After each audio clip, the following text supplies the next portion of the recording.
Noong July 2021, naghahanda ang USA Under-19 team para sa finals ng FIBA World Cup laban sa France. Punong-puno ng future stars ang roster ng USA. Nandiyan ang number 1 recruit sa bansa na si Chet Holmgren kasama sina Jaden Ivey, Johnny Davis at Patrick Baldwin Jr. Sa buong torneo, dominasyon ang ginawa nila. Ang Turkey, Mali, Australia, South Korea, Senegal ay walang naging sagot sa lakas ng USA. Hindi pa sila nasusubok sa tunay na laban hanggang sa makaharap nila ang Canada na may mga bigating players tulad ni Benedict Maturin at Zach Edey. Digita ng laban pero nakalusot pa rin ang USA. Pagdating sa finals, France naman ang kalaban nila. Ang mukha ng team ay si Victor Wembanyama na itinuturing na greatest prospect ng kanyang generation. Matatandaan na bago pa man siya maging top pick ng San Antonio Spurs, dala na niya ang isa sa pinakamalalaking hype sa kasaysayan ng basketball.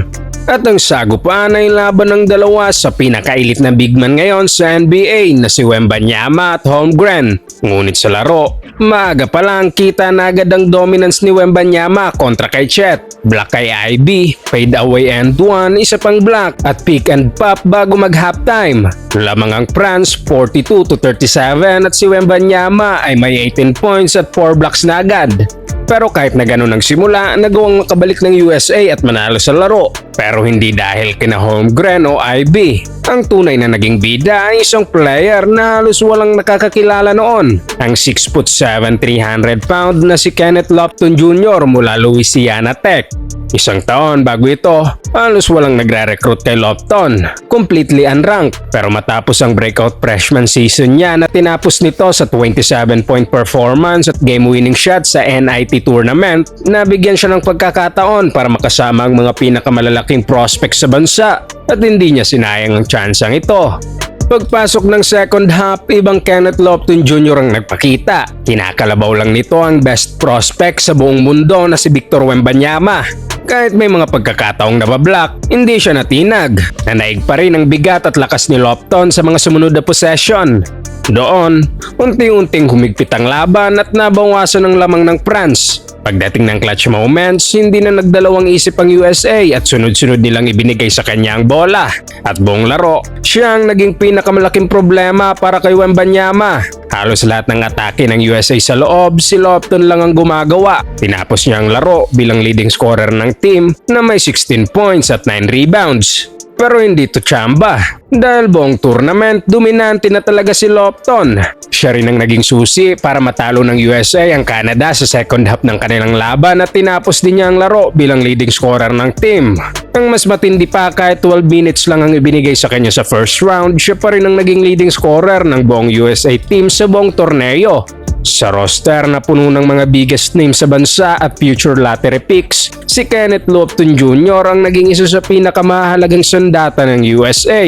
Ang France ay umaasa kay Victor Wembanyama at ang USA ay umaasa kay Chet Holmgren. Pero sa huli, hindi sila ang tumapos ng laro. Ang laro niya laban kay Victor Wembanyama ang isa sa mga dahilan kung bakit muling binabalikan ng maraming tao si Kenneth Lofton Jr. sa mga nakarang taon. Marami rin ang naniniwala na ninakawan si Kenneth Lofton Jr. ng spotlight na para sa kanya. Si Chet Holmgren ang nanalo ng MVP sa torneo. Pero kahit siya mismo matapos manalo, inamin na si Lofton ang real MVP. Pagkatapos ng isang taon, tinapos ni Lofton ang sophomore season niya na may averages na 17 points at 11 rebounds. At matapos ito, nagdesisyon siyang sumali sa NBA draft. Pero kahit na gano'n ang production niya, hindi pa rin ito naimbitahan sa draft combine. Nakuha lang niya ang atensyon ng NBA nang dominahin nito ang G League Elite Camp.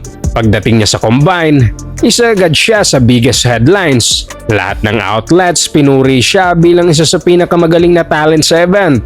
Ngunit sa draft night, natawag na lahat ng 60 picks pero hindi narinig ang pangalan niya, kaya't naging undrafted si Lofton.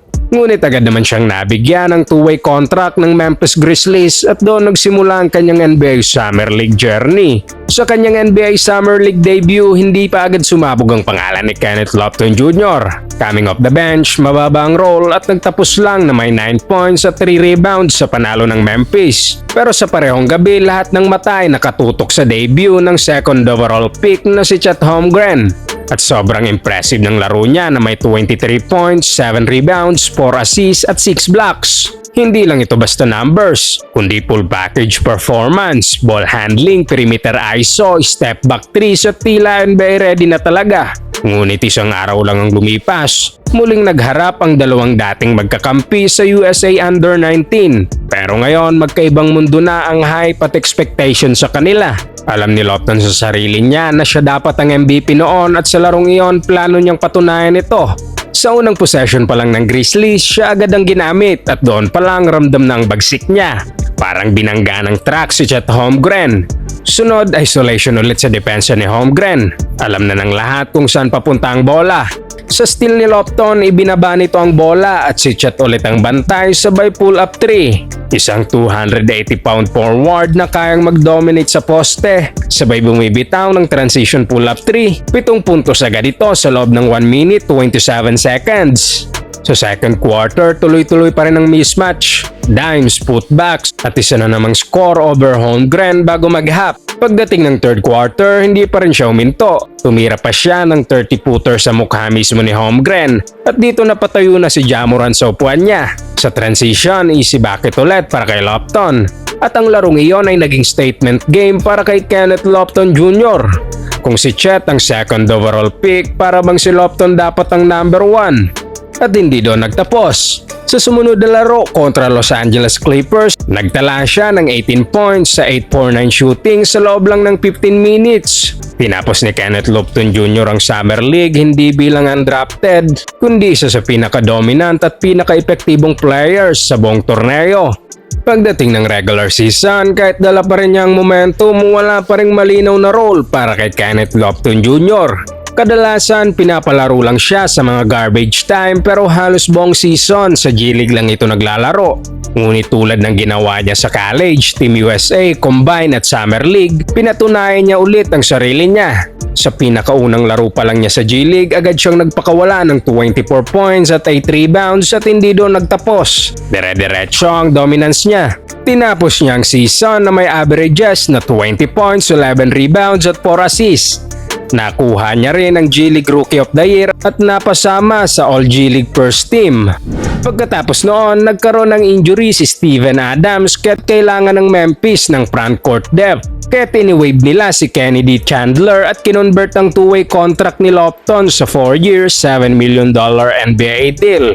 Sa huling laro ng regular season ng Grizzlies, inilagay siya sa starting lineup at doon nagtala siya ng 42 points at 14 rebounds na naging unang player sa NBA history na nagposte ng 40 points at 10 rebounds sa kanyang starting debut. Pero pagdating ng playoffs, kahit wala si Steven Adams, hindi pa rin siya nabigyan ng consistent minutes maliban sa garbage time. At para sa marami, doon nagiging confusing ang lahat dahil ito ang player na tumulong sa USA Under-19. Kumalabaw kina Victor Wembanyama at Chet Holmgren, naging G-League Rookie of the Year at nag-drop ng 42 points sa NBA starting debut niya. Kaya't ang tanong, paanong nangyari na ang ganitong kagandang resume ay hirap pa rin makakuha ng playing time sa NBA? Maaring talentado talaga si Lofton pero hindi ganon kahirap makita kung bakit ganito ang sitwasyon niya. Masayang panoorin ang laro niya. Walang duda na isa siyang back to the basket bruiser pero hindi mo mapapansin na pinapabagal niya ang laro. Halos unstoppable ang baseline spin niya dahil pinoproblema ng defenders ang lakas niya. Madalas nabibitin sila sa biglang bilis ng galaw niya. Parang flash grenade ang pagposte niya na sobrang bigat sabay biglang iikot papunta sa rim. Magaling din siyang maghanap ng cutters at kahit unti-unti nang nawawala sa modern NBA ang ganitong style, may mga modern touches pa rin siya. Sobrang lakas at coordinated din niya para sa ganoong kalaking katawan. At malaking dahilan niyon kung bakit dominant siya sa lower leagues at tangkatan environment. Linawin na rin natin na hindi typical NBA game ang 42-point performance niya at parang pick-up game na lang ito. Naglaro si Lofton ng 40 minutes at halos depleted ang rotation ng Memphis Grizzlies. Ganon din ang sitwasyon ng kalaban na Oklahoma City Thunder. Halos walang rim protection sa ilang possession at may mga pagkakataon pa na guards tulad ni Lindy Waters III ang na-assign sa kanya sa poste. Nakita rin natin itong tumira ng 3 sa Summer League pero sa actual numbers, hindi siya reliable floor spacer, hindi rin siya strong free throw shooter. Sa college, 4 lang ang total na tres niya sa loob ng 2 taon. Sa G-League, mas dumami ang attempts niya pero nasa around 25% lang ang shooting nito. May mga moments na kaya niyang mag-create off the dribble pero may kapalit itong turnover at inefficiency na pwedeng maging net negative possessions. At ang pinakamalaking problema sa lahat ay ang depensa. Malakas siya, pero hindi siya ideal rim protector sa NBA level. At kahit agile siya para sa size niya, kulang pa rin sa lateral quickness para makasabay sa switch-heavy modern game. Pwede naman siya magpapayat, pero kapag ginawa niya yon, mawawala naman ang pinaka-weapon niya, ang puwersa at lakas sa loob. Ngayon, pwede mo siyang ilagay sa isang NBA team at bigyan ng post touches at maging productive sa isolation. Pero doon din pumapasok ang problema. Kailangan niyang hawakan ng matagal ang bola. Kapag hindi niya makuha ang bola, mahirap i-justify kung ano ang positive impact niya sa overall flow ng laro. Isa ito sa mga sitwasyong mahirap i-justify.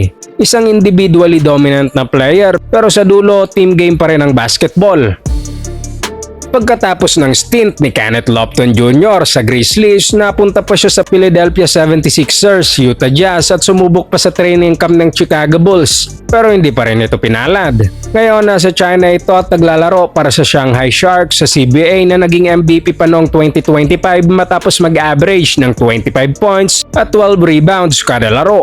Noong nakarang taon, sumubok pa siyang bumalik sa Amerika para maglaro sa Summer League kasama ang Boston Celtics pero muli itong bumalik sa China. Habang tuluyan ang naging mukha ng NBA sina Victor Wembanyama at Chet Holmgren. Si Wembanyama ay naging dominanteng puwersa sa San Antonio Spurs, nanalo ng Defensive Player of the Year at naging MVP finalist. Si Holmgren naman ay sinang NBA champion at All-Star para sa OKC Thunder.